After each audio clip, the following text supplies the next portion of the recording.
Good evening मित्रों, छात्रों, आप सभी का मेरे इस YouTube चैनल पर एक बार फिर हार्दिक स्वागत और अभिनंदन है।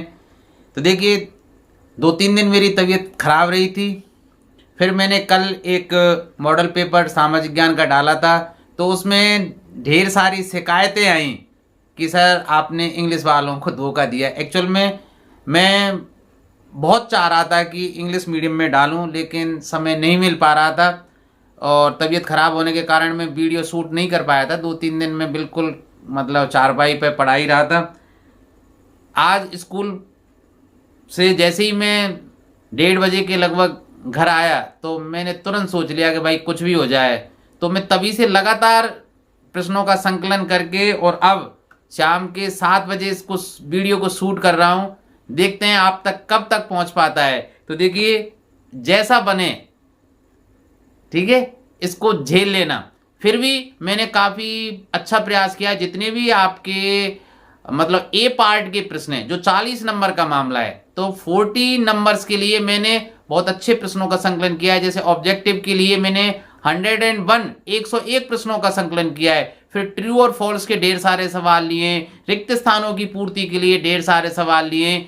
और ये छोटे प्रश्न नहीं समझें इनको, लघुत्तरात्मक प्रश्न आप ये ना समझें कि साहब इनसे केवल हमारे कि ए पार्ट की आ पार्ट जो आता है 40 नंबर उसकी तैयारी होगी। भाई अगर ये तैयार हैं तो आप लघुत्तरात्मक और अन्य प्रश्नों को भी सही ढंग से लिख सकते हैं। वैसे मैंने जो 2 सामाजिक ज्ञान के डाले थे उन पे आपका बहुत अच्छा रेस्पॉन्स मिला। बहुत बहुत धन्यवाद। आपकी प्यारी प्यारी कमेंट, जो आपके हृदय के उद्गार थे, मैं वास्तव में अभिभूत हूँ। आपकी प्रशंसा के लिए या आपका धन्यवाद ज्ञापित करने के लिए आई हैव नो वर्ड्स। ठीक है, तो शुरुआत करते हैं आज की वीडियो की। भाई देखिए, the first question is who was the last viceroy of India? Lord Mountbatten. Lord Mountbatten was the last viceroy of India and you can call it the first Governor General of India, because when India got freedom, he was, means Lord Mountbatten was the Viceroy of India. After the independence, the name changed and he became the first Governor General of India. और अगर प्रश्न पूछे आपसे इस तरह से कि who was the first who was the first Indian Governor General of India, तो वो कौन थे? सी राजा गोपालाचार्य थे। ठीक है, वो प्रश्न मैंने रख भी दिया है, आगे आ जाएगा, ध्यान रखना। और ये अंग्रेज थे। ठीक है, तो अब चलते हैं नेक्स्ट प्रश्न पर। मिडाइवल पीरियड वाज, ठीक है, तो जो मध्ययुगीन काल है, वो मध्य युग जिसको हिंदी में बोलते हैं, वो कब से कब था? तो इसमें the old period of history, the period associate with the growth of all forces of modernity, none of these. इसमें ये नन ऑफ दीज ही सही है। क्यों सही है? कि भाई देखिए, मध्य या मिडाइवल पीरियड के लिए इतिहासकारों में कुछ एकता नहीं है। कुछ तो इसको 5th सेंचुरी से 15th सेंचुरी का टाइम पीरियड मानते हैं, और कुछ क्या मानते हैं कि from 6th to 13th century, ये जो टाइम पीरियड है वो मिडाइवल पीरियड के नाम से जाना जाता है। और इसके बारे में क्या कहा जाता है कि इसका जो अंत हुआ था, तो ending with the start of the Mughal empire. ठीक है, तो जैसे ही मुगल साम्राज्य भारत में प्रारंभ हुआ, हम मान के चलते हैं कि मिडाइवल पीरियड या मध्य युग समाप्त हो गया था। एक बात मैं बता दूं, आप चिंता ना करें, ये वीडियो हिंदी मीडियम वालों के लिए भी बहुत लाभप्रद होने वाला है, क्योंकि मैं ज़्यादातर टर्म्स को हिंदी में बता भी रहा हूं।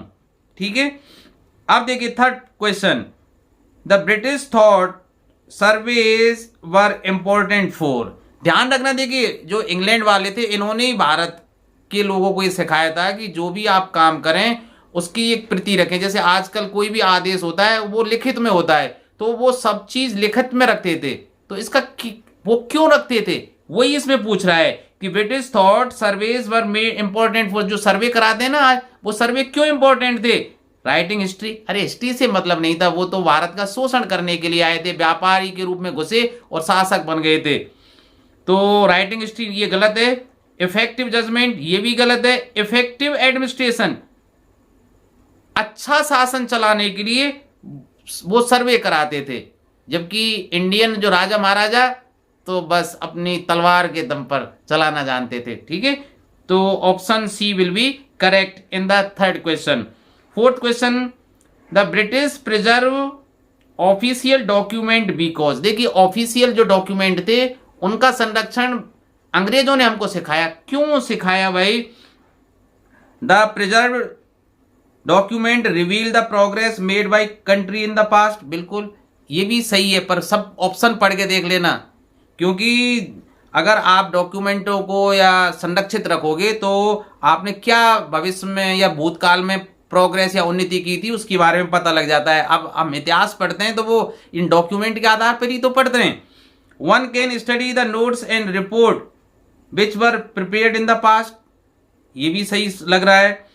There copies may be made and used in modern times, बिल्कुल इनकी कॉपी बनाई जा सकती है और आधुनिक युग में इनका प्रयोग किया जा सकता है। It means all of above, तो D will be correct one.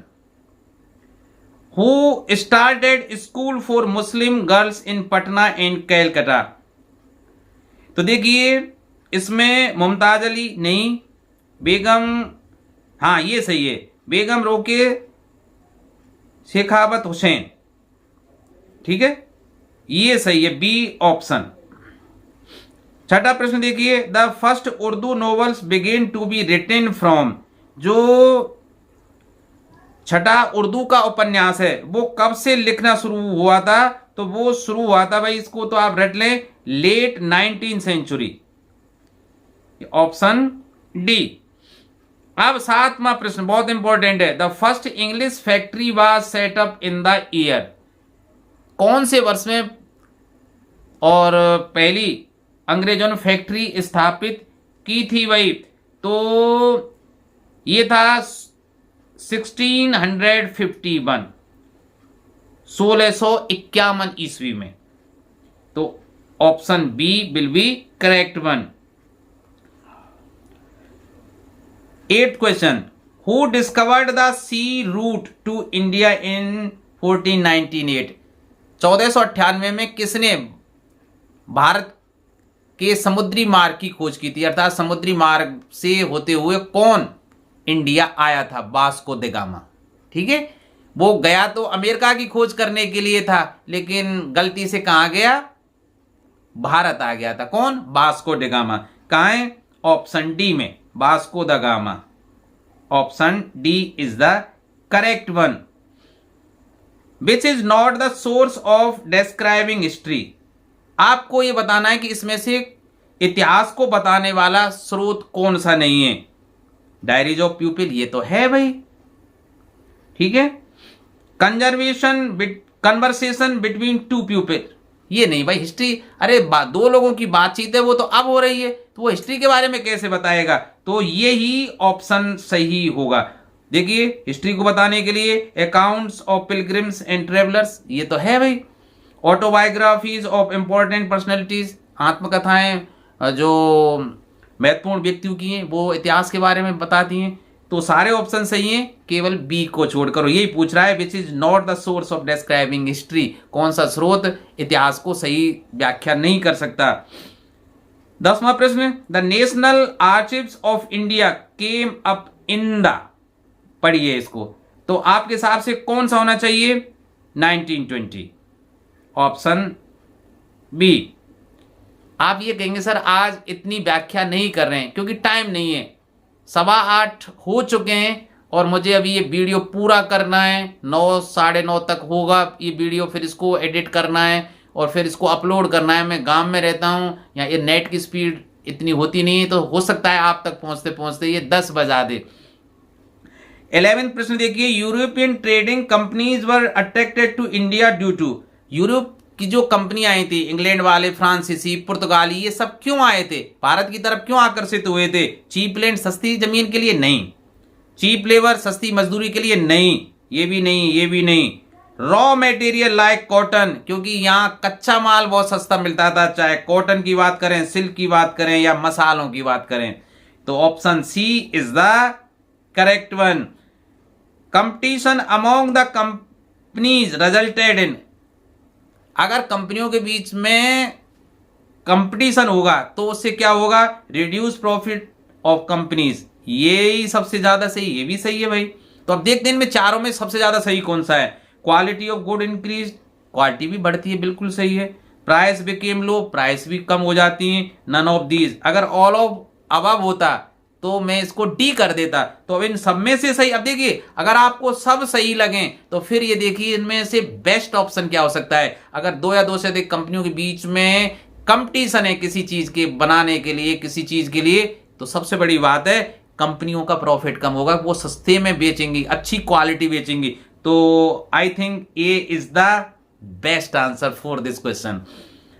Gandhi ji visited Champaran, Gandhi ji ने चंपारण की यात्रा की थी भाई, to see the plight of indigo planters in Champaran, बिल्कुल सही है भाई। वो गांधी जी चंपारण क्यों गए थे? कि उन्होंने सुन रखा था कि चंपारण जो बिहार में था उस समय, वहां अंग्रेज जो लैंडलॉर्ड है वो किसानों का शोषण, पीजेंट्स का शोषण कर रहे थे, तो और वो भुखमरी की स्थिति में थे। तो वहां जाके गांधी जी ने सत्याग्रह किया था, और it was the first satyagraha under Gandhi ji in India, Champaran का सत्याग्रह। ठीक है।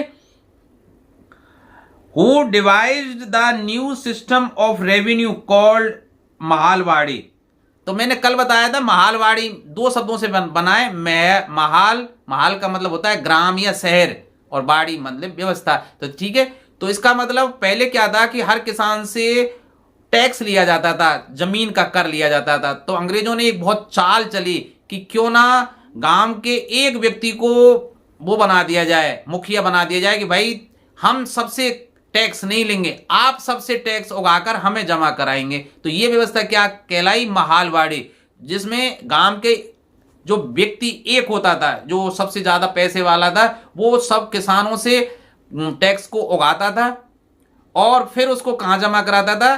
अंग्रेजों के राज्य कोष में। And the person who collect the tax was called जमींदार और लम्बरदार। और उसको क्या राइट था कि यदि कोई छोटा किसान उसको टैक्स नहीं चुका पाता है तो वो उसकी जमीन को हड़प सकता था। ठीक है। And he was the Lord, इसलिए तो कहते थे ना लॉर्ड ऑफ द विलेज। और लम्बरदार को जमीन का मतलब पूरे जमीन, गांव की जमीन का मालिक माना गया था। ठीक है भाई। Robert Clive committed suicide in, Robert Clive ने कब आत्महत्या की थी? इन 1774। ये तारीखें ये तो सीधे सीधे आप याद कर लेना भाई। तो देखिए प्रश्न संख्या 16, अरे 16 से पहले मैंने 14 का आंसर तो बताया ही नहीं है अभी आपको। तो देखिए who devise the new system of revenue called Mahalwari, मैंने महालवाड़ी के बारे में आपको बता तो दिया, लेकिन ये सिस्टम किसकी देन थी? हॉल्ट मैकेंजी की भाई। ये option B will be correct one. चलिए स्याही में बदल ही लेता हूं। अब आते हैं हम 16th क्वेश्चन। 16वां क्वेश्चन देखिए, the third battle of Panipat was fought in the year, Panipat का तृतीय युद्ध कब लड़ा गया था? तो मैं आपको बता दूं, the third battle of Panipat took place on 14 January 1761 between Maratha empire and Afghani empire. अब इसमें दो तीन व्यक्ति थे, अहमद शाह दुर्रानी एंड सुजाउद्दौला, इनके बीच ये युद्ध लड़ा गया था। पर इसमें पूछा क्या कब लड़ा गया था? 14 जनवरी 1761। तो कहां है भाई? ऑप्शन सी इसमें सही हो जाएगा भाई। अब देखिए the Champaran movement was against, किसके विरुद्ध था? किसानों के विरुद्ध तो नहीं था भाई, ईस्ट इंडिया कंपनी के विरुद्ध भी नहीं था, वो किसान का शोषण कर रहे थे जो लैंडलॉर्ड थे और नील की खेती करा रहे थे और उसका 95% तक का हिस्सा अपने पास रखते थे और नाम मात्र उनको मतलब काम करने का देते थे, उनका बहुत बुरी तरह से शोषण कर रहे थे, तो उनके विरुद्ध the oppressive attitude of the planters, ये ऑप्शन सी सही है। आइए अगला प्रश्न देखिए, the company was appointed as the diwan of Bengal in, company Bengal की दीवान, देखिए सिराजुद्दौला को जब क्लाइव की सेना ने हरा दिया, when the army of Clive defeated nawab Siraj-ud-Daulah of Bengal, उसी के बाद जो वारेन हेस्टिंग्स, जो प्रश्न था ना कंफ्यूजिंग वाला, वारेन हेस्टिंग्स का नाम क्या बदल दिया था, गवर्नर जनरल से बंगाल का गवर्नर जनरल कर दिया था और उस समय कंपनी को सारे अधिकार मिल गए थे। दीवान, दीवान क्या शब्द है कि जो फाइनेंशियल चीज देखता है ना, वित्त, पैसे रुपए, पैसे की व्यवस्था जो देखता है, तो वो सारी व्यवस्थाएं कंपनी के हाथ में आ गई थी बंगाल के, कब? 1765 में भाई। Rani Channamma was the ruler of Kittur, ठीक है, तो इसमें option B will be correct one. अब देखिए, Haidar Ali was the ruler of, कहां का था? मैसूर का। टीपू सुल्तान भी वहीं का था भाई, ध्यान रखना। आज मैं ज्यादा इनकी व्याख्या नहीं करूंगा, नहीं तो ये वीडियो आपको नहीं मिल पाएगा और ये मेरी बिल्कुल मेहनत बेकार हो जाएगी। European trading companies were attracted to India due to, किसके लिए? जो पुर्तगाली थे, अंग्रेज थे या फ्रांसीसी थे, वो भारत की तरफ क्यों आकर्षित हो रहे थे? चीप लैंड, सस्ती जमीन के लिए नहीं, ये नहीं चलेगा भाई। चीप लेबर, सस्ती मजदूरी के लिए नहीं, अरे यहाँ raw material like cotton, silk and spices, अर्थात यहाँ कच्चा माल बहुत ज्यादा, चाहे वो कॉटन के रूप में हो, सिल्क के रूप में हो या मसालों के रूप में हो, तो option C will be correct one. चलिए 22 पर देखिए, competition among the companies resulted in, कंपनियों के बीच अगर ज्यादा कंपटीशन आ जाए कम तो क्या होगा? ऑप्शन पढ़ के देखते हैं। रिड्यूस प्रॉफिट ऑफ कंपनीज, ये भी सही चल लग रहा है भाई। क्वालिटी ऑफ गुड इंक्रीज, ये भी सही लग रहा है। प्राइस बिकेम लो, बिल्कुल लो। इस भाई जब कंपनियों के बीच में युद्ध होगा, एक तरह से युद्ध का मतलब कंपटीशन होगा, तो देखिए कंपनियों का मुनाफा, क्योंकि वो सस्ते में बेचना चाहेंगे, they will try to sell in cheap, so the profit of companies will be reduced, quality of goods will be increased, वस्तुओं की क्वालिटी बढ़ेगी, प्राइस became low, ये भी सही लग रहा है। नन ऑफ दी, अरे यार ये तो सभी सही लग रहे हैं।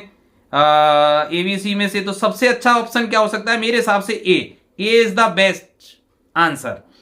गांधी जी विजिटेड चंपारण, गांधी जी चंपारण क्यों गए थे? To see the plight of indigo planters in Champaran, option A is correct one, आगे पढ़ने की जरूरत ही नहीं है। Who devised the new system of revenue called Mahalwari, तो देखिए महालवाड़ी जो सिस्टम था वो किसने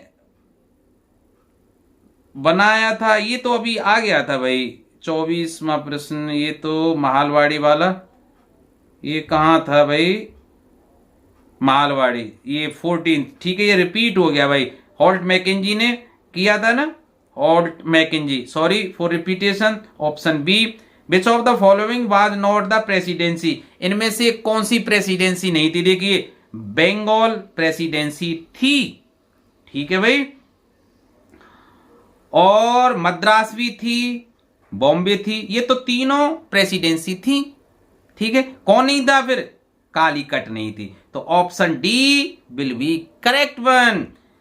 Tipu Sultan stopped export through his kingdom, Tipu Sultan ने अंग्रेजों को अपने राज्य के से होकर व्यापार पर प्रतिबंध लगा दिया। कब लगा दिया था भाई? सन पूछ रहा है तो सन तो आपको रटने पड़ेंगे भाई। इन 1785, 1785 में भाई।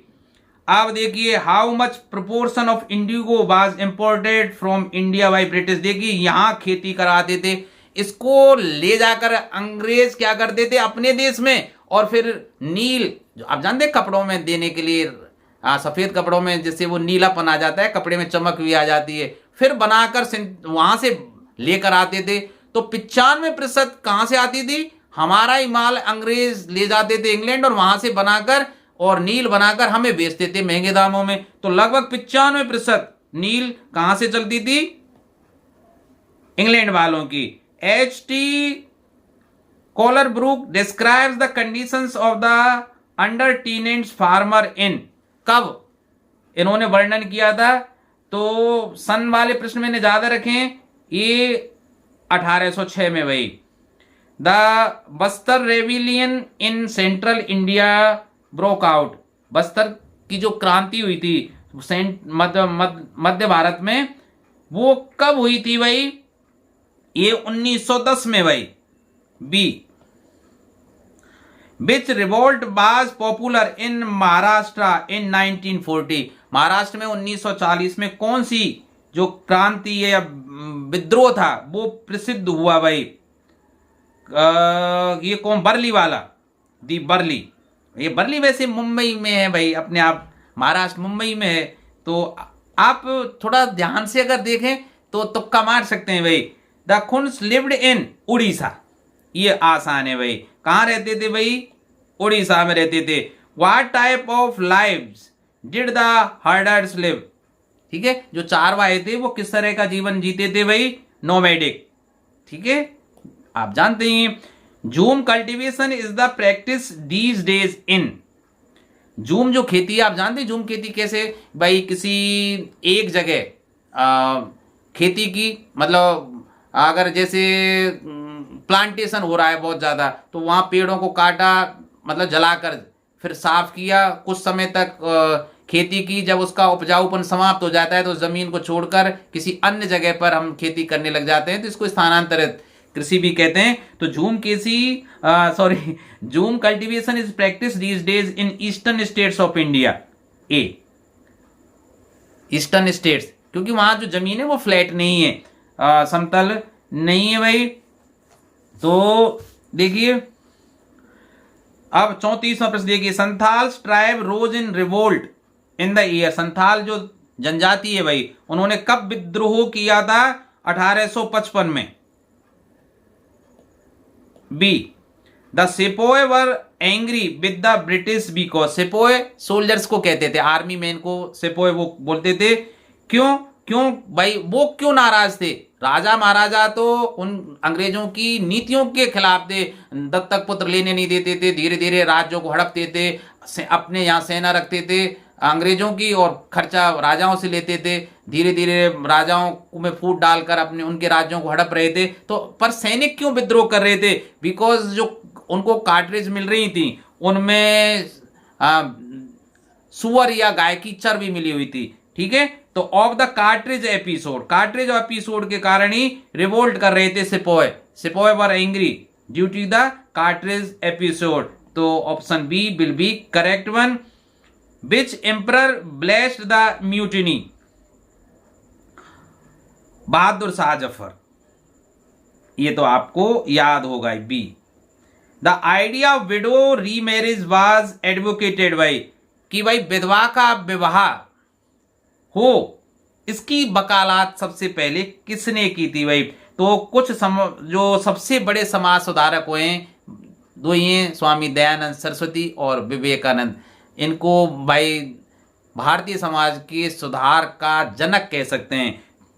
तो option A will be correct one. The Satyashodhak Samaj association was founded by, Satyashodhak Samaj की स्थापना किसके द्वारा की गई? ज्योतिराव फुले के द्वारा। कहाँ है? Option C. तो option C will be correct one. Widow remarriage act was passed in the year, विधवा विवाह के लिए अंग्रेजों ने जो कुरीतियां थी ना भारतीय समाज में, उनको दूर करने के लिए तो प्रयास किए थे। बाल विवाह पर रोक लगाई, सती प्रथा पर रोक लगाई, विधवा विवाह को उन्होंने प्रोत्साहित किया। तो विधवा विवाह के लिए जो एक्ट पास किया गया था वो कब किया गया था? In 1856। Option B is the correct answer. What is the coolie ship? Coolie ship क्या है भाई? Luggage lifter at railway platform, ये सही है। देखो शिप नहीं कह सकते, कुली कहते हैं। जो प्लेटफॉर्म पर आप जाते हैं कभी ट्रेन से, तो बेचारे कुछ व्यक्ति आपके सामान को लेकर ट्रेन तक आपको पहुंचाते हैं और वहां रखते हैं। तो ये नहीं, ये ship that carried many Indians to Mauritius, वो स्पेशल जहाज था जिसमें मॉरिशस के लिए भारतीयों को लेकर गया था, बहुत से भारतीयों को। E V Ramaswami was known by the name, E V Ramaswami को किस नाम से जाना जाता है? पेरियार के नाम से। ठीक है, option B is the correct one. देखिए, during which period did Ambedkar lead 3 temple entry movement? Ambedkar Sahab ने 3 मंदिरों में प्रवेश करने से संबंधित आंदोलन का नेतृत्व कब से कब तक किया था? 1927 से 1935 का है ऑप्शन बी में। ठीक है भाई, option B will be correct one. Prarthana Samaj was founded bye, प्रार्थना समाज की स्थापना किसने की थी भाई? आरजी भंडारकर ने। प्रार्थना समाज की स्थापना किसने की थी? आरजी भंडारकर ने। तो option C will be correct one भाई। Which of the reform movement was founded by HLB Derozio? कौन सा? Young Bengal, option A. ये तो ऑप्शन ए में ही करेक्ट है भाई। आप देखिए, लाला लाजपत राय वाज ए नेशनलिस्ट फ्रॉम, लाला लाजपत राय एक भारतीय या देशभक्त थे, वो कहाँ के थे? पंजाब के। आपको सबको पता है भाई ये तो। ठीक है, भगत सिंह और लाला लाजपत राय दोनों पंजाब से थे। Which of the following movement is associate with Chittaranjan Das? Chittaranjan Das से कौन सा आंदोलन संबंधित है? असहयोग आंदोलन, non cooperation movement. Option C is the correct one. Chittaranjan Das से कौन सा है? असहयोग आंदोलन, non cooperation movement. The founder of Khudai Khidmatgar was, खुदाई खिदमतगार के संस्थापक कौन थे भाई? आप बताइए। Badshah Khan, option C.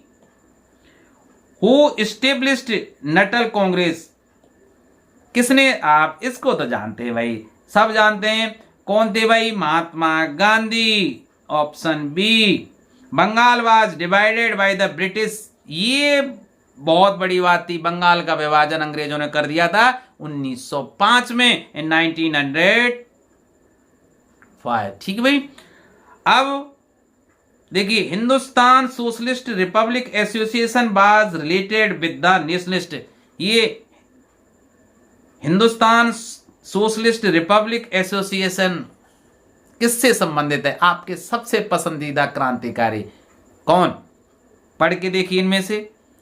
Lala Lajpat Rai, Bal Gangadhar Tilak, Bhagat Singh, none of these.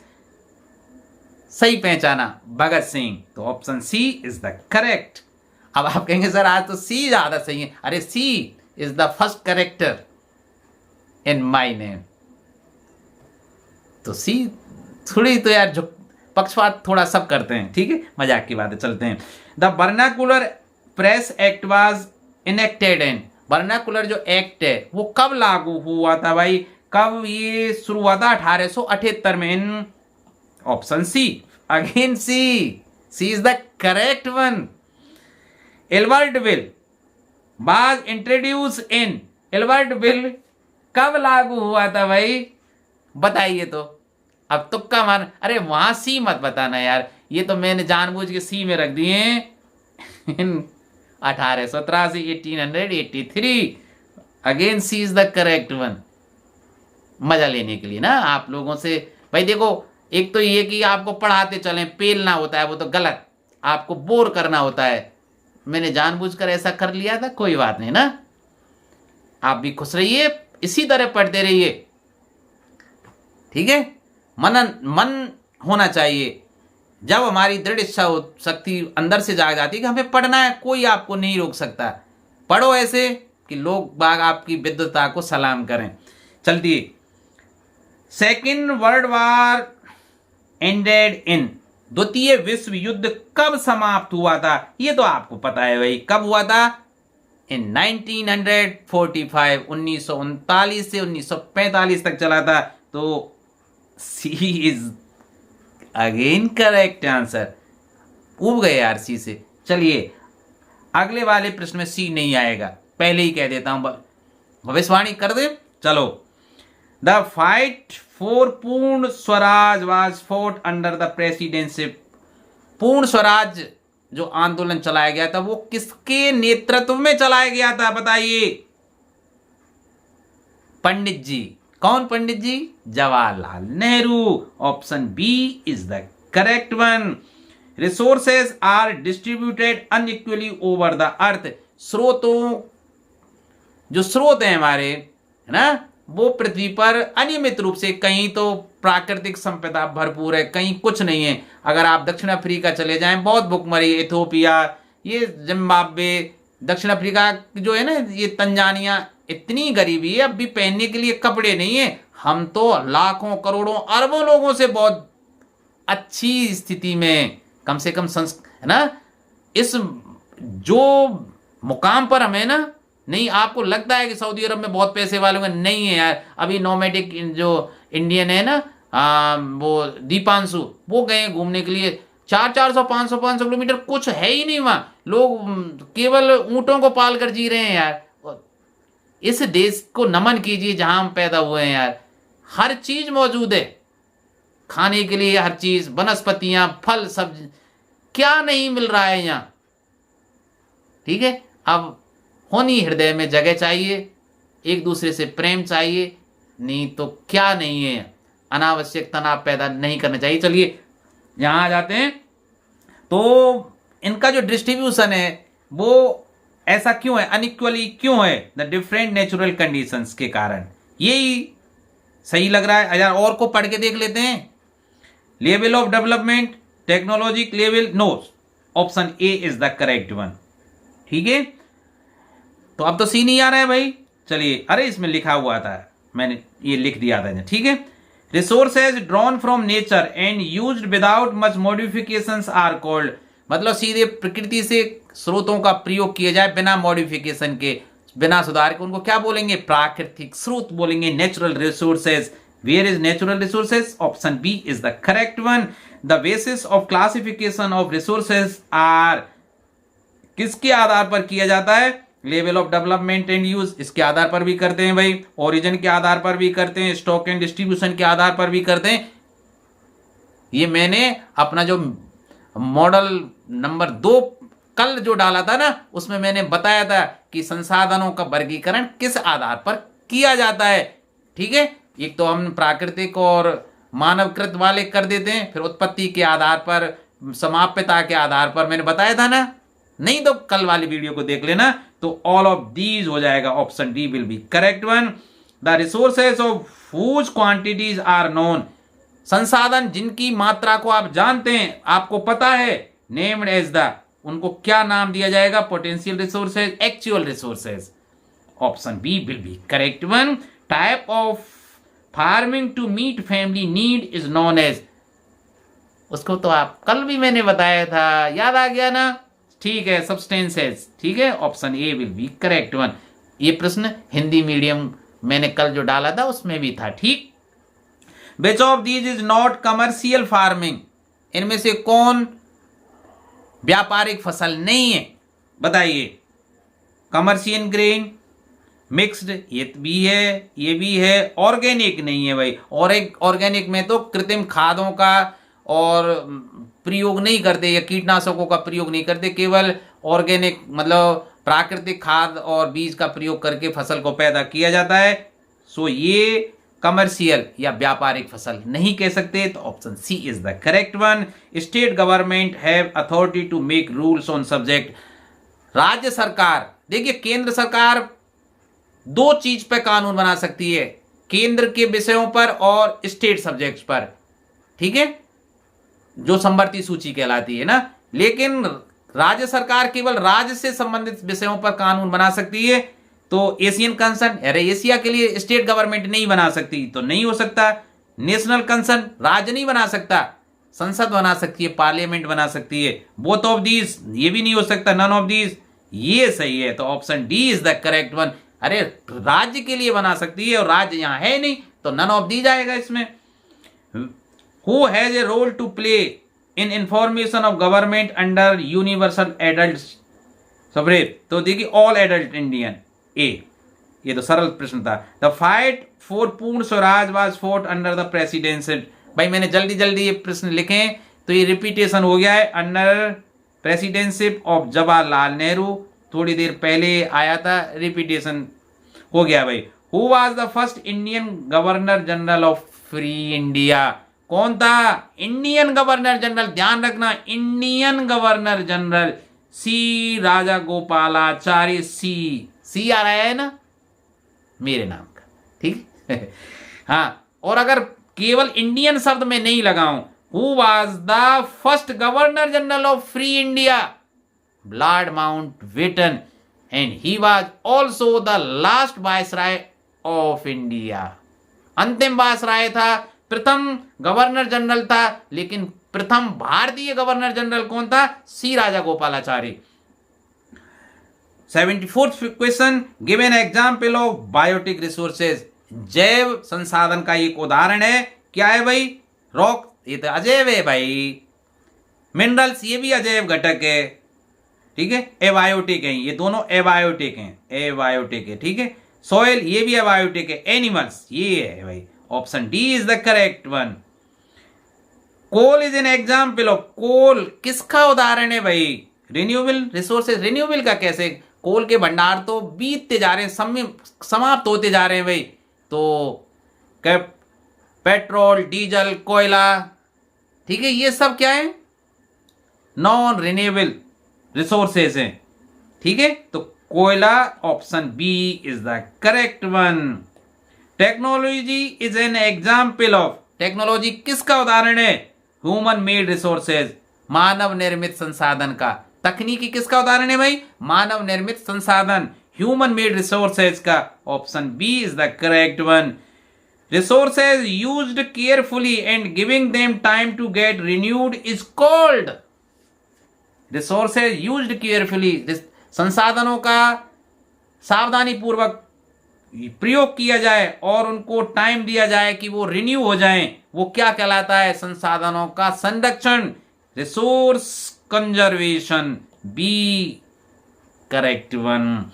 Balancing the needs to use resources and also conserve them for future generation is called sustainable development, संपोषित विकास। और ये मैंने कल भी रखा था लघुत्रात्मक प्रश्नों में कि संपोषित विकास क्या है, सस्टेनेबल डेवलपमेंट क्या है, balancing the need to use resources and also conserve them for future generation, ठीक है। Resources are distributed unequally over the earth, क्यों? Because the different natural conditions. Option A is the correct. Resources drawn from nature and used without much modifications are called, resources drawn from nature and used without much modification are called natural resources. Option B. Again repetition. मैंने कहा ना कि मुझे ग्लानि हो रही थी कि आज यार मैंने इंग्लिश वालों से वायदा किया था, नहीं बना पाया वीडियो, इसलिए भाई मैंने फटाफट ही इनको लिखा। पहले जो हिंदी के कुछ प्रश्न मेरे पास थे तो उनमें वो फिर आ गया है रिपीटेशन में, अब आ गए तो भाई आ गया, अब मैं क्या करूं।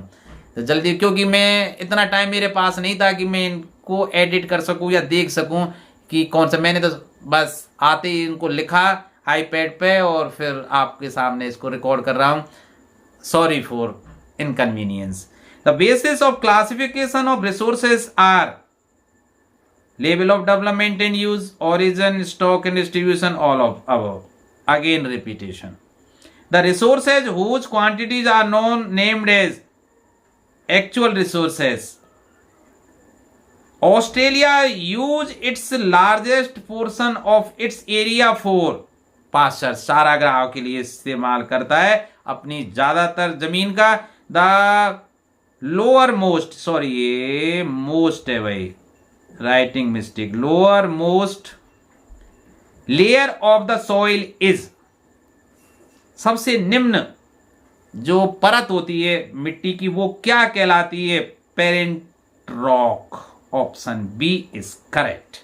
Mineral fuel is founded in, mineral fuel खनिज तेल कहां पाया जाता है? सेडिमेंट्री रॉक में पाया जाता है। मेटामॉर्फिक रॉक्स में पाया जाता है। मजबूरी हो गई भाई, जब दो सही हो जाए तो सीधी सी बात है ऑल ऑफ अबव होगा ही, सी को पढ़े भी क्यों। ठीक है, which of the following are non conventional resource, गैर परंपरागत ऊर्जा स्रोत कौन कौन से हैं भाई। विंड एनर्जी बिल्कुल गैर परंपरागत स्रोत है, मतलब ऐसे स्रोत जिनका भंडार कभी समाप्त नहीं हो। विंड एनर्जी है, सोलर एनर्जी सौर ऊर्जा है, टाइडल एनर्जी है, तो ऑल ऑफ, जब दो हो जाए तो ऑल ऑफ अबव होगा, ध्यान रखना भाई। Which of the following is a famous bird sanctuary, प्रसिद्ध पक्षी अभयारण्य कौन सा है। कौन सा है भाई। काजीरंगा नेशनल पार्क नहीं है। काजीरंगा नेशनल पार्क क्या है भाई बताइए, उसमें पक्षी विहार नहीं है, वो जंतु विहार है। ठीक है, टाइगर पार्क है ये भी नहीं है भाई, ये भी वही हो गया। गिर फॉरेस्ट नहीं, भरतपुर बर्ड सेंचुरी। ठीक है, वर्ल्ड फेमस है, आइए भरतपुर, और मैं भी भरतपुर का हूं। You are most welcome.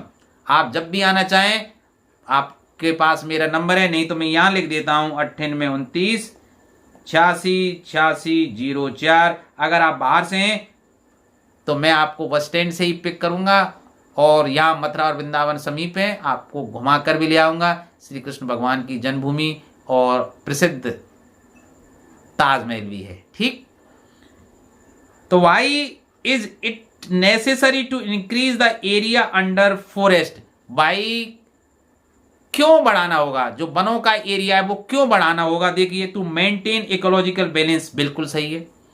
Forest absorb carbon dioxide from the atmosphere, वातावरण से कार्बन डाइऑक्साइड को ग्रहण करते हैं, बिल्कुल सही है, ये भी सही है। Forest help in raising the level of precipitation, बिल्कुल सही है भाई, all of the above. D option will be correct one.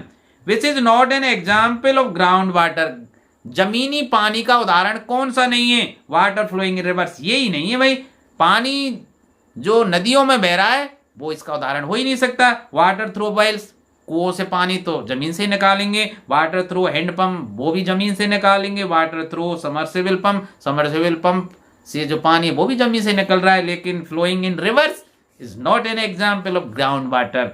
ठीक है, अब 90वां प्रश्न देखिए, what is the cultivation of grapes called, तो ग्रेप्स का कल्टीवेशन क्या कहलाता है, विटीकल्चर। ठीक है, विटीकल्चर क्या कहलाता है भाई, कल्टीवेशन ऑफ ग्रेप्स। अब आप कहेंगे सर ऑप्शन बी तो ये सही हो गया। अब सेरीकल्चर क्या है भाई, सेरीकल्चर किससे संबंधित है, रेशम कीट पालन से। ठीक है, तो रेशम का जो उत्पादन होता है वो सिल्क से संबंधित हो गया, है ना। हॉर्टिकल्चर, इसमें फूल फल सब्जी वाले आ जाते हैं, फ्रूट्स और ये आ जाते हैं। ठीक है, the important inputs like seeds, fertilisers, machinery etcetera from a system called as. ठीक है, खाद, बीज खाद मशीनरी, ये सभी क्या कहलाएंगे, ये कहलाएंगे फार्म सिस्टम। ठीक है, option C. Suggest ways to conserve minerals, आप खनिजों को संरक्षित करना चाहते हैं तो उसके लिए क्या करेंगे, reducing waste in the processing of mining, बिल्कुल सही है भाई। जब उनका खनिजों का निष्कर्षण करते हैं तो उनके जो वेस्टेज होता है उसको कम करेंगे। रिसाइक्लिंग ऑफ मिनरल्स, बिल्कुल सही है। तो both A and B is the correct one, option C will be correct. Which one of the following is not the way of saving energy at home, कौन सा सही तरीका नहीं है भाई घर पर ऊर्जा बचाने का। Switching off light when got in use, ये तो है, तो ये तो नहीं, लेकिन इसमें वो पूछा है नॉट वाला प्रश्न है ये। Keeping gas off when not in use, ये तो तरीका है ऊर्जा बचाने का, उसमें तो नहीं बचाने का तरीका पूछ रहा है। स्विचिंग ऑफ, तो इसको पढ़ लेना भाई, ये प्रश्न ऐसे भी आ सकता है। कौन सी एनर्जी सेविंग स्टेप्स हैं भाई, switching off light when not in use, keeping gas off when not in use, cooking food in open pan on low flame, ये गलत है। खुले बर्तन में खाना पकाया जाए, ठीक है, ये गलत है। तो ऊर्जा तो इसमें ज्यादा लगेगी, गैस ज्यादा खर्च होगा। Switching on light during day time ना, स्विचिंग ऑन, ये भी switching on light during day time, यार ये भी नहीं है, क्योंकि डे टाइम के समय अगर लाइट को जलाया जाए तो ये भी एनर्जी सेविंग नहीं है। ये दोनों ही नहीं है भाई, वैसे सही तो ये दोनों ही नहीं है। इस या फिर ऐसा कर देते हैं स्विचिंग ऑफ कर देता हूं, ठीक है। अब ऑप्शन सी हो जाएगा, अब कोई वो नहीं है। देखिए 94 प्रश्न देखिए, खाली जगह is also known as a paddy. Paddy धान को बोलते हैं, धान मतलब राइस, कहा है C. Which of the following crops are raised in commercial grain farming. कौन सी है जो व्यावसायिक खेती में उगाई जाती है भाई। व्हीट उगाया जाता है, गेहूं, मक्का उगाई जाती है, बोथ ऑफ दीज हो जाएगा, option C will be correct. Which of these are millets, कौन कौन से माइलेट, ज्वार रागी, दोनों ही सही है भाई, तो ऑप्शन सी फिर सही होने लग गया है भाई। Which fibre requires frost free days to grow, cotton, option A is correct one. वो नहीं होना चाहिए कॉटन में भाई, इतना निम्न तापक्रम नहीं होना चाहिए कॉटन के लिए, कपास के लिए, आपको पता है। नहीं तो आप मेरा वीडियो नंबर 1 देख लीजिए, सामाजिक ज्ञान का जो मैंने मॉडल पेपर 1 डाला था, उसमें मैंने कपास के लिए लिखा है कि कौन कौन सी भौगोलिक स्थितियां सही रहती हैं, ठीक है, वहां पढ़ लेना। When did Jallianwala Bagh massacre take place, Jallianwala Bagh हत्याकांड कब हुआ था। 13 अप्रैल 1919 को, जिसमें जनरल डायर ने जलियांवाला बाग जो कहाँ है, इन अमृतसर है, हजारों लोग भीड़ इकट्ठी हुई थी और उन पर गोली चलवाने का आदेश दिया गया था, तो हजारों लोग उसमें मारे गए थे। So Jallianwala Bagh massacre take place on 13 of March in 1919. So option B will be correct one. Where is Jallianwala Bagh located? अभी बताया था, in अमृतसर, पंजाब। जलियांवाला बाग कहाँ है, कहाँ स्थित है, in Amritsar, Punjab. Secularism means that the state promotes, धर्मनिरपेक्षता का अर्थ क्या है कि राज्य किसी भी धर्म को प्रोत्साहित नहीं करेगा, अर्थात राज्य का कोई धर्म नहीं है और हर व्यक्ति अपने अपने धर्म या उपासना पद्धति को मानने के लिए स्वतंत्र है।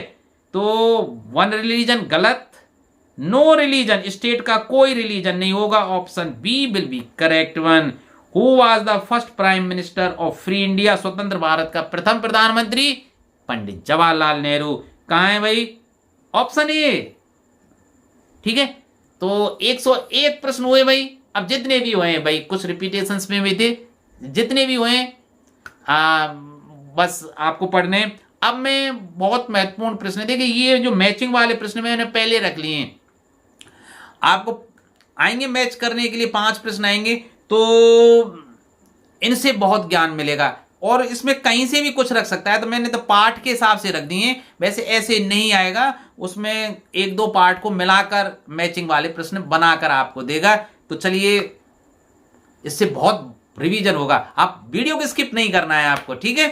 चलिए, नेचुरल रिसोर्सेस, प्राकृतिक स्रोत कौन कौन से हो सकते हैं, आप इसमें पढ़िए भाई, कौन कौन से हो सकते हैं यार प्राकृतिक स्रोत। अच्छा चलिए, प्राकृतिक स्रोत देखना है, एक्चुअल रिसोर्स देखना है, पोटेंशियल रिसोर्स देखना है, एबायोटिक अजैविक घटक देखने हैं भाई, संसाधन देखने हैं, और बायोटिक जैविक संसाधन देखने हैं, रिन्यूएबल, ठीक है, नवीकृत जिनको नया क्रिएट बनाया जा सके, नॉन रिन्यूएबल संसाधन देखने हैं। तो देखिए आप यहां पढ़िए, water, soil, forest, black soil और Deccan trap, water, air, land, soil, plant, animal, insect, worm etcetera. तो देखिए ये तो अपने आप दिख रहा है ना, पेड़ पौधे, जीव जंतु, इंसेक्ट, जो भी आपको अच्छा लगे तुरंत उस पर टिक लगा दीजिए। तो ये तो क्या है भाई, बायोटिक रिसोर्सेस है। तो बी सॉरी 5वां किससे संबंधित हो जाएगा, डी से। अच्छा, high speed wind 200 years ago, soil, rock, minerals, ये क्या है भाई, सॉइल, रॉक, मिनरल्स, ये क्या है, एबायोटिक रिसोर्सेज हैं, तो ये आ जाएगा इधर। तो चौथा एफ से संबंधित हो जाएगा, ठीक है। अब कोल, पेट्रोलियम, नेचुरल गैस, इनके भंडार समाप्त होने जा रहे हैं, तो ये क्या है, नॉन रिन्यूएबल रिसोर्सेज हैं, आ गया ना। तो इस तरह से आप इनको भर लेना, मैंने यहां इनके उत्तर लिख दिए, टाइम भाई मेरे पास कम है इसलिए मैंने उत्तर आपको लिख दिए। तो देखिए नेचुरल रिसोर्सेज में प्राकृतिक स्रोत संसाधन कौन कौन से हैं? पानी, हवा, भूमि और पृथ्वी। ये प्राकृतिक संसाधन है भाई, नेचुरल रिसोर्सेज है। Actual resources black soil of Deccan trap. Potential resources high speed potential, जिसमें शक्ति हो भाई, high speed winds 200 years ago. ठीक है। एबायोटिक रिसोर्सेज अजैविक घटक, सॉइल, रॉक, मिनरल्स। आ गया ना। Biotic resources plant, animal, insect, worm etcetera, है ना, पेड़ पौधे, जंतु, कीड़े मकोड़े। रिन्यूएबल रिसोर्सेज नवीकृत, जिनको दोबारा ऐसा ही बनाया जा सके, वाटर, सॉइल और फॉरेस्ट। पेड़ पौधों को दोबारा लगाकर ऐसा ही किया जा सकता है ना, फॉरेस्टेशन दोबारा किया जा सकता है। नॉन रिन्यूएबल, जिनको दोबारा नया ना किया जा सके, अर्थात जिनके भंडार बीतने आप कुछ नहीं कर सकते। कोयले के भंडार, कमी आ गई कोयले की, पेट्रोलियम की आई रही है, नेचुरल गैस की कमी आई रही है। ठीक है। अब चलिए मैच द फॉलोइंग। दूसरे में आप बताइए, follow land, biomes, weathering, fosters. इसको भी आप फटाफट में देखिए आ जाएगा। फॉलो लैंड क्या है भाई? Marginal land kept fallow for a certain period of restore their fertility. ठीक। ये क्या है? Group of plant communities in area having similar climatic conditions. Weathering breaking up and decay of exposed rock due to various factors. एक मक्खी यार बहुत परेशान कर रही है, ये अंदर आ गई पता नहीं कैसे और बार बार डिस्टर्ब कर रही है।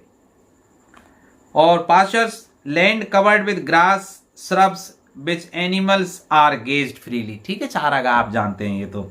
अब देखिए तीसरा, देखिए organic farming, mixed farming,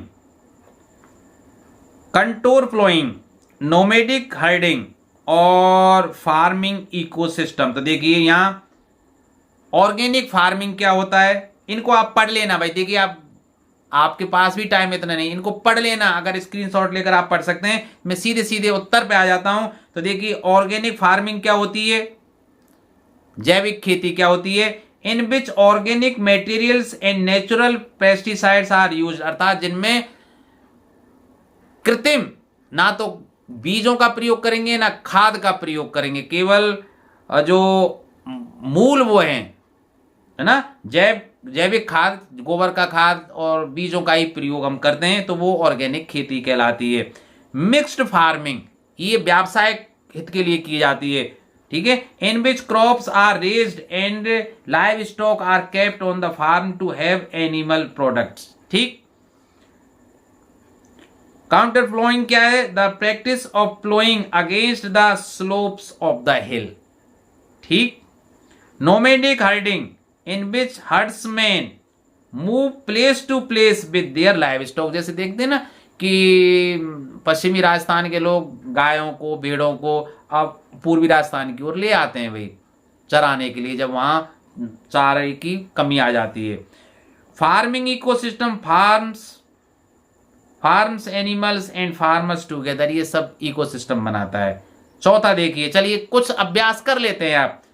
Tipu Sultan, Dalhousie, Rani Channamma, Maharaja Ranjit Singh, Tipu Sultan was killed in and Sirajuddaula lost. तो देखिए कुछ तो याद आ गया होगा। टीपू सुल्तान किससे संबंध था? मैसूर से संबंध। हैदर अली भी था इससे। तो टीपू सुल्तान को मैं मैसूर से संबंधित कर देता हूं। चलिए भाई। और रानी चन्नम्मा ये ऑब्जेक्टिव में आया था, किट्टूर से संबंधित थी। चलिए ये भी हो गया। ठीक। तो ये तो हो गया सी से संबंधित, ये हो गया ए से संबंधित। महाराजा रंजीत सिंह, अब इसमें देखिए रंजीत सिंह पंजाब से संबंधित थे। ठीक है। तो महाराजा रंजीत सिंह बी, तो इससे संबंधित हो जाएंगे, ये हो जाएगा बी। तो ए बी सी तो हो गए भाई, ये तो तीनों हो गए। अब ये तीन रह गए नीचे वाले। ठीक है। तो देखिए टीपू सुल्तान वाज किल्ड इन, कौन से युद्ध में? बैटल ऑफ श्रीरंगपट्टम के युद्ध में मारे गए थे टीपू सुल्तान। तो एफ ये आ गया भाई। सिराजुद्दौला लॉस्ट, प्लासी का युद्ध 1757 में, प्लासी के युद्ध में क्लाइव लाइट की सेना से हार गए थे सिराजुद्दौला। तो ये ई से संबंधित। अब आपको डलहौजी याद ना भी हो तो इसको तो आप जानते ही हैं, है ना। डलहौजी किस नीति से संबंधित थे? दूसरा वीडियो जरूर देख लेना भाई, बहुत इंपॉर्टेंट प्रश्न रखा था मैंने डलहौजी का, प्रश्न संख्या 10। याद आई? देख लो वीडियो को। ठीक है, आंसर चलिए मैंने लिख दिए थे। टीपू सुल्तान मैसूर से संबंधित, Dalhousie doctrine of lapse, Rani Chennamma Kittur से संबंधित, महाराणा रंजीत सिंह पंजाब से, Tipu Sultan was killed in battle of Srirangapatnam and Sirajuddaula lost battle of Plassey, Plassey के युद्ध में हार गए थे भाई। अब 5वां प्रश्न ऐसे ही देखिए, मैचिंग का ये देखिए, दीवान मैंने बताया ना, दीवान क्या कहते थे? जो फाइनेंशियल व्यवस्था देखता था। कहाँ है फाइनेंशियल? इसमें लिखा हुआ है कहीं। चलो, इंडिगो नील को कहते हैं, जो नीला कलर होता है एक तरह से। देखते हैं इसको, विलेजर्स, विलेजेस को क्या बोलते हैं? महल, महल माने गांव, मैंने बताया था ना, महल महल जो भी कुछ है। तो ये तो ए हो जाएगा भाई, चौथा तो। दीवान चीफ फाइनेंस एडमिनिस्ट्रेटर, ये आ गया भाई, तो ये पहला सी से संबंधित हो जाएगा। ठीक। Indigo A plant in producing blue colour, बिल्कुल सही है भाई, ये डी से हो जाएगा, ये डी से हो गया। निज, निज माने अपना होता है यार, ये ना, cultivation of planters own land, ये निज कहलाएगी। निज माने अपना, हिंदी का भी कभी कभी प्रयोग कर लीजिए, ये बी हो गया। न्यू मोनरो सिस्टम, ये क्या था? फिक्सिंग रेवेन्यू, रेवेन्यू फिक्स कर दिया था, तो ये तो एफ से ही हो गया। तो अब तो सीधे आपको पता ही गया, तो ये कहां रह गया भाई? कौन सा स्टोरेज वेसल है? ये ई। ठीक। अब ये आंसर भी चलो आ गए भाई आपके। छठा देखिए, लोकसभा, आप जानते हैं पार्लियामेंट का क्या है? लोअर हाउस ऑफ पार्लियामेंट है भाई, लोअर हाउस निम्न सदन है लोकसभा, तो ये हो गया 4th से संबंधित। ठीक। स्पीकर, स्पीकर लोकसभा का क्या होता है? अध्यक्ष होता है, पर इसमें तो दिख ही नहीं रहा है भाई अध्यक्ष। चलिए और देखेंगे। राज्यसभा क्या होता है? अपर हाउस ऑफ पार्लियामेंट, तो ये 1 से संबंधित हो जाएगा। लोकसभा का उच्च सदन है। दिल्ली में 7 MP है भाई, दिल्ली में 7 MP है, कुछ ऐसे बना दिया है, ऐसे वैसे नहीं आएगा तुम्हारे लिए ना। और स्पीकर फिर क्या रह जाएगा? भारतीय जनता पार्टी का स्पीकर है ओम बिरला इस समय। ठीक। तो 7वां देखिए, Hindu, Muslim, Sikh, Diwali, Republic Day, religious festival, तो ये दीपावली रिलीजियस फेस्टिवल हो जाएगा, फर्स्ट यहां आ जाएगा। रिपब्लिक डे नेशनल फेस्टिवल है भाई, तो ये 3rd में आ जाएगा रिपब्लिक डे। ठीक। सिख गोल्डन टेम्पल, सिखों से कौन संबंधित है? स्वर्ण मंदिर, तो ये 5वां आ जाएगा भाई, सॉरी 5वां है। मुस्लिम, मुस्लिम के लिए क्या है? मक्का और मदीना, तो मुस्लिम के लिए मक्का मदीना, चौथा मुस्लिम से संबंधित है मक्का और मदीना। तो हिंदू से कौन सा संबंध रह गया? पूजा और मेडिटेशन। ठीक है। अब ट्रू और फॉल्स पर आ जाते हैं। तो British originally came as traders, व्यापारी के रूप में आए थे, बिल्कुल ट्रू है भाई। वास्तव में जो ब्रिटिश लोग हैं वो व्यापारी के रूप में आए थे। The battle of Buxar ended in 1764, Buxar का युद्ध है वो 1764 में। आप बताइए, बिल्कुल सही है भाई मेरे हिसाब से। तो बक्सर का युद्ध कब लड़ा गया था? 1764 में।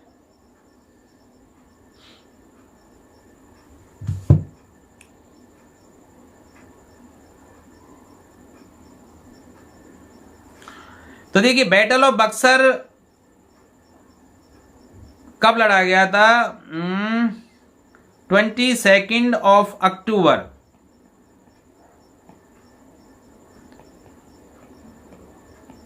किसके बीच में लड़ा गया था? ये नॉर्थ ईस्ट इंडिया में लड़ा गया था। Forces of British East India company commanded by major Hector Munro and the combined army of an alliance of Indian state included Bengal, Awadh and the Mughal empire. मतलब अंग्रेजों और कंबाइंड सेना के बीच में, जिसमें बंगाल, अवध और मुगलों की सेना थी, उनके बीच में ये लड़ा गया था भाई। तो ये ट्रू हो जाएगा, ये ट्रू है। Second, Anglo Maratha war was fought in 1757। तो ये फॉल्स है भाई। ये कब लड़ा गया था? 1803 से, आपकी किताब में देखना 1805 के बीच लड़ा गया था। ये गलत है भाई, तो ये फॉल्स हो जाएगा। Maratha kingdom were located mainly in the northern part of India. North में तो यार ये आते हैं, हम राजस्थान वाले आते हैं, जम्मू कश्मीर ये आते हैं नॉर्थ में, गुजरात है, मध्य प्रदेश है। तो ये नहीं है, ये क्या है? Southern part of India. तो ये फॉल्स हो जाएगा भाई। Army was known as superior army during company's rule, बिल्कुल सही है, मैंने पहले ही बता दिया अभी थोड़ी देर पहले।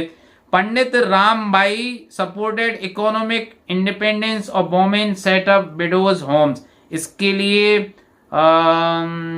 ये बिल्कुल सही है भाई, पंडित रामबाई सपोर्ट किया था, true.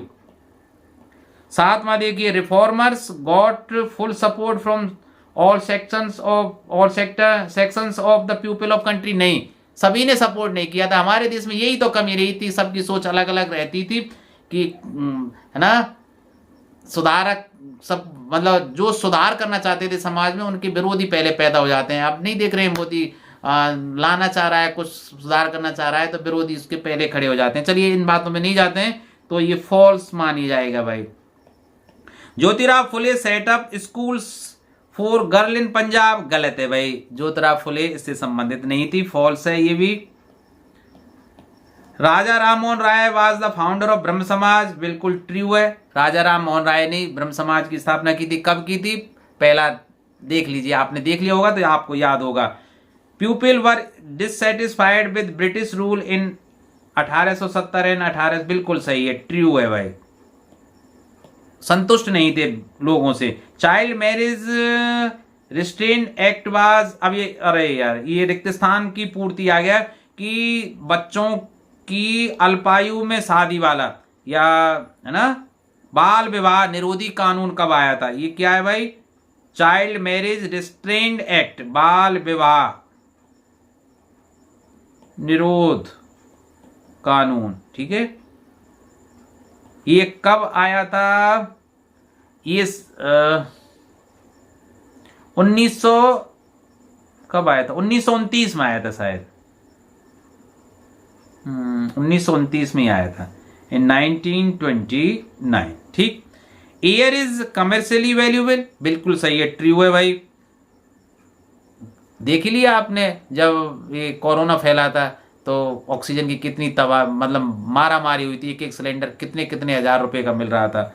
Human resources refers to the number and abilities of the people, बिल्कुल सही है, मानवीय संसाधन। Petroleum is also termed as a black gold, बिल्कुल सही है भाई, कोयला और पेट्रोलियम को काला सोना कहा जाता है, ये भी ट्रू है। Environmental aspects must be carefully looked into before building huge dam, बड़े बड़े बांध बनाने से पहले देख लेना चाहिए, पर्यावरण संबंधी खतरों को भी देख लेना चाहिए, ये बिल्कुल ट्रू है भाई। Kerala is the producer of mica false, Kerala कहाँ से? अब्रक का तो राजस्थान सबसे ज्यादा, ठीक है, उत्पादक है। Hindu succession amendment act 2005 gives priority to daughter over son, नहीं, फॉल्स है भाई। Prime minister can make new laws, false है, प्राइम मिनिस्टर नहीं बनाता है, मंत्रिपरिषद पार्लियामेंट बनाती है, ठीक। Beverage are the labour intense crops, true है भाई, लिखा हुआ है। Shifting agriculture is shifting of crops after a few years, हाँ, स्थानांतरित कृषि, जिसको झूम कृषि भी कहते हैं, थोड़ी देर पहले बताया, फॉल्स है भाई। Mix farming is a type of commercial farming, बिल्कुल सही है, मिक्स करेंगे, ऑर्गेनिक के अलावा सब ये उसमें आ जाती है, तो ट्रू है भाई, व्यावसायिक खेती में आती है। Qawwali is religious music of Christians, गलत है, मुस्लिम कव्वाली ज्यादा गाते हैं, फिर भी वो रिलीजियस नहीं है, ठीक, तो ये फॉल्स है। क्रिश्चियंस के लिए तो बिल्कुल नहीं, मुस्लिम्स का होता तो हम ट्रू कर देते। शबद कीर्तन is the religious music sung by six, बिल्कुल सही है। शबद कीर्तन जैसे हम प्रार्थना करते हैं, आरती उतारते हैं, ठीक है, वो नमाज पढ़ते हैं मुस्लिम, इसी तरह शबद कीर्तन ये करते हैं भाई सिख रखते हैं, तो ये ट्रू है। Shiva and Vishnu are the god of Hindus, ये भी ट्रू है, सब जानते हैं भाई इसको। तो फिल इन द ब्लैंक्स, रिक्त स्थानों की पूर्ति करनी है। देखिए, resources are derived from living things, जैवीय घटक, ठीक है, उसको क्या बोलते हैं, बायोटिक, जैवीय घटक। Localise resources are found only in certain places, मैंने लिख दिए भाई, ठीक है। Example of human resources, people, human resources का उदाहरण क्या है, लोग ही तो उदाहरण होंगे इसके। सोलर एंड विंड एनर्जी, आपको पता ही है, सौर ऊर्जा और पवन ऊर्जा किसके उदाहरण है, रिन्यूएबल रिसोर्सेज के। Anything that is used to satisfy a need is called a resource, जो ऐसे स्रोत जिनका उपयोग मानव की आवश्यकताओं की पूर्ति के लिए किया जा सके, क्या कहलाते हैं, संसाधन कहलाते हैं। Anything that is used to satisfy a need is called resources, ठीक है। Petroleum in is an example of actual resource, West Asia, ठीक। Is produced with the help of running and falling water, बहते हुए पानी और ऊपर से गिरते हुए पानी से क्या बनती है, पन बिजली, हाइड्रो इलेक्ट्रिसिटी। तो रिक्त स्थान में क्या आ जाएगा, hydro electricity. Polar areas are sparsely populated year, उनमें कहाँ है यार, ध्रुवीय जो है वहां वनस्पति और जीव जंतु बिल्कुल नहीं है। वी कैन, अब उत्तर लिखा हुआ है, सॉरी, तब मजा आता है जब उत्तर नहीं लिखे होते। We can increase the supply of drinking water by installing distillation plants, ठीक। India is rich in ferrous minerals, लो जो खनिज हैं उनमें धनवान है भारत, है भारत तो वैसे भी धनवान है यार, बहुत धनवान है। Australia is the largest producer of bauxite, bauxite ore, and you know bauxite is the ore of aluminium, aluminium का एस के है भाई ये, ठीक है। बॉक्साइट किसका है, एल्यूमिनियम का, Al उसका प्रतीक होता है एल्यूमिनियम का। China and India have large iron ore deposit, देखिए ओर लिखा हुआ है, अयस्क, तो आयरन, इनमें बहुत ढेर सारा भंडार है चाइना और भारत के पास लो अयस्कों का भंडार है। All the representative together control and guide the government, जितने भी प्रतिनिधि हैं लोकसभा के, राज्यसभा के, विधानसभाओं के, ये सब गवर्नमेंट को गाइड करते हैं और कंट्रोल करते हैं सरकार को। तो यहाँ गवर्नमेंट लिख सकते हैं आप, गवर्नमेंट, ठीक। The MLA is the member of legislative assembly लिखा हुआ है, एमएलए का फुल फॉर्म है भाई। The company began to plan to bring the to an end, देखिए कंपनी सबसे ज्यादा भयभीत किससे थी, मुगल साम्राज्य, तो बहादुर शाह जफर के पीछे पड़ी थी। तो ब्रिंग, तो इसमें क्या लिखेंगे, मुगल साम्राज्य का अंत करना चाहती थी कौन, कंपनी। तो company began to plan to bring the Mughal dynasty to an end, तो इसमें क्या आएगा, मुगल डायनेस्टी आएगा भाई। Rani Lakshmibai was killed in 1858 में तो मरी थी, तो कौन सा महीना था, जून था भाई उस समय, कौन से महीने में, जून के महीने में, तो जून आ जाएगा। Tatya Tope was the general of Nana Saheb, ठीक है, जनरल, इसमें क्या आ जाएगा, जनरल थे भाई। 18वां, Allah is God of Muslim, सही है भाई, भर देंगे आप। Holi celebrated in the month of March, Holi March के महीने में मनाई जाती है, और अगर हिंदी महीनों की बात करें तो फाल्गुन के महीने में, ठीक है, अगर ऑप्शन हो उस हिसाब से देख लेना, फाल्गुन भी हो सकता है और मार्च भी हो सकता है। Makar Sankranti is celebrated on 14th of January every year, Makar Sankranti हर साल 14 जनवरी को मनाई जाती है। तो भाइयों, इसी के साथ मैं इस वीडियो को यहीं समाप्त करता हूं। वैसे बहुत लेट हो चुका हूं, मुझे खेद है, पर भाई बाधा नहीं करना चाहिए, पर मैं पूरा प्रयास करूंगा, ऐसे तो कह सकता हूं मैं पूरा प्रयास करूंगा कि विज्ञान का आपको बहुत अच्छा से एक वीडियो ला सकूं। तो आप इसी तरह मेहनत करते रहिए, मुस्कुराते रहिए। और भाई मैं एक बार फिर खेद जताता हूँ, आपसे सॉरी बोलता हूँ कि मैं आपको इंग्लिश का जैसा वीडियो मैं बनाता हूँ वैसा नहीं बना सका। I am really sorry. अब भाई परिस्थितियां प्रतिकूल थी, तो ठीक है। Good night, see you tomorrow. कल आपसे मिलते हैं सामाजिक ज्ञान की के साथ। बाय।